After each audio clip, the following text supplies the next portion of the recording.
Hello everybody, this is Gareth Cahoon Speaks back here with another video. I'd like you to hit the subscribe bar, give me a thumbs up if you like the video, or hit the notification bell to be notified when I post my next post.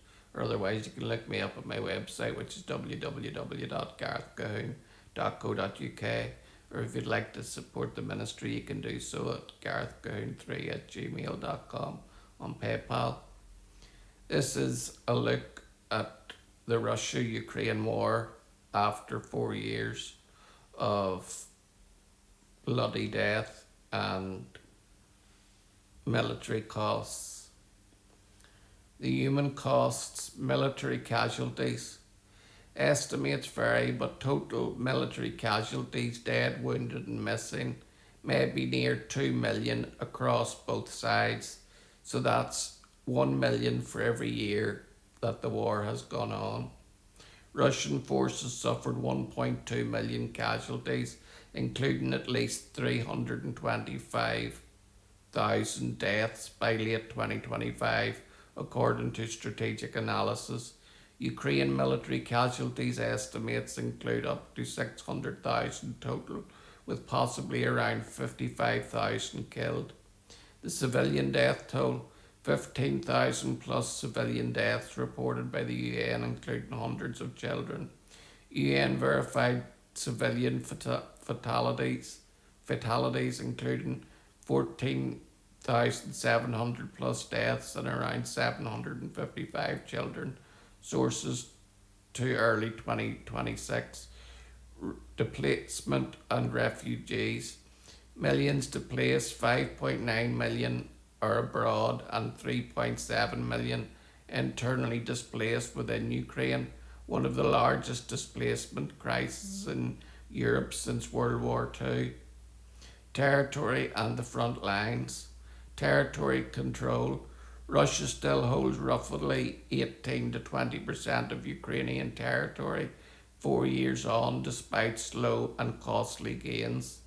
Military stalemate. Front lines have largely frozen into a protracted stalemate after Ukrainian counteroffensive reclaimed some land. Russia's advance now measured in tens of meters per day in active sectors. Military equipment losses. From independent open source tracking, Russia equipment losses minus 24,000 plus vehicles damaged or destroyed, 13,800 tanks and armoured vehicles lost. Ukrainians have lost 11,300 plus vehicles, including 5,600 tanks and armoured vehicles.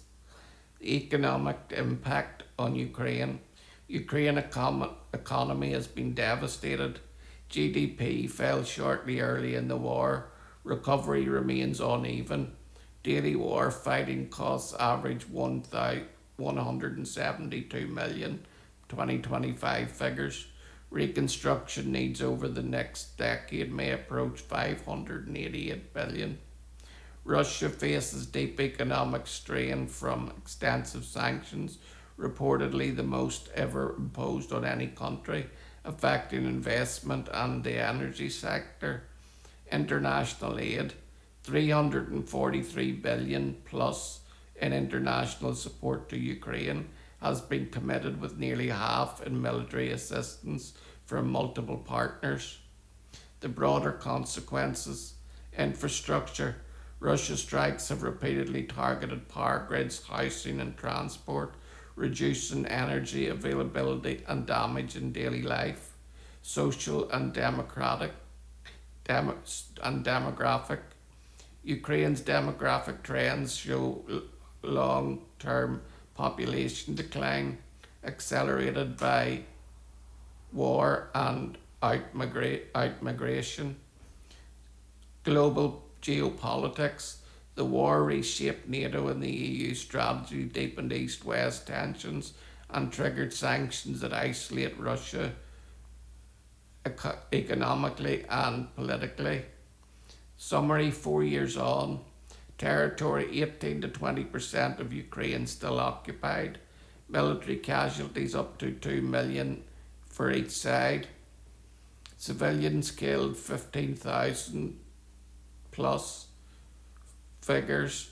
Displaced people 9.6 million inside and outside of Ukraine. Equipment losses, tens of thousands of vehicles on both sides. Reconstruction costs 588 billion plus for Ukraine alone. Aid to Ukraine 343 billion plus international support. So this is the statistics on the Russia-Ukraine war 4 years on. 1 million people have died every year of the fighting. We must bring this war to a standstill and stop that aggressor, Putin, from taking out any more of Ukraine, because there's nobody is winning this war. It's a dead cert, and there's been too many dead in the process of fighting this war. Shalom, Maranatha, and Hallelujah.